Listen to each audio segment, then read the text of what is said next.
کوئی ہے رزق مانگنے والا، کوئی جو بھی آپ کی حاجات ہیں، تو یہ وہ وقت ہے کہ جب آپ نوافل ادا کریں، تہجد ادا کریں، اور اگر ان اوقات کے اندر اللہ تعالیٰ آپ کو آنکھوں کے اندر نمی عطا کر دے، آپ کی آنکھیں نم ہو جائیں اللہ تعالیٰ کا ذکر کرتے ہوئے، اللہ تعالیٰ کے آگے جھکتے ہوئے، اگر آپ کی آنکھوں کے اندر نمی آ جائے، آپ کا دل نرم ہو جائے، تو یہ وہ خوش نصیبی ہے کہ جو اس رمضان کے اندر اگر آپ کو یہ نصیب ہو گئی تو یقین کر کے جانیں کہ آپ کا شمار بہت ہی نصیب والے لوگوں میں ہوگا۔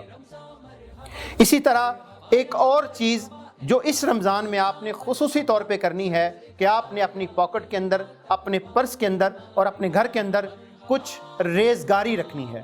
اس رمضان میں جو بھی ہاتھ اللہ کے نام پہ آپ کی طرف اٹھے، جو بھی دروازہ آپ کا نوک ہو، کھٹکھٹایا جائے دروازہ آپ کا، کوشش کریں کہ اس پورے مہینے کے اندر اپنے گھر والوں کو، اپنے بچوں کو اور آپ خود بھی کوشش کریں کہ جو بھی سائل آپ کے دروازے کے اوپر دستک دے، اس رمضان کے اندر کسی پھیلے ہوئے ہاتھ کو، کسی پھیلے ہوئے دامن کو ہم نے خالی ہاتھ نہیں لوٹانا۔ جو توفیق اللہ تعالیٰ کی ذات نے آپ کو عطا فرمائی ہے، جو قوت اور ہمت اللہ تعالیٰ کی ذات نے آپ کو عطا فرمائی ہے، آپ نے کوشش یہ کرنی ہے کہ کسی سائل کو خالی ہاتھ نہیں لوٹانا۔ آپ اللہ کے بندوں کو خالی ہاتھ نہیں لوٹائیں گے تو انشاءاللہ العزیز اللہ تعالیٰ آپ کو خالی ہاتھ نہیں لوٹائے گا۔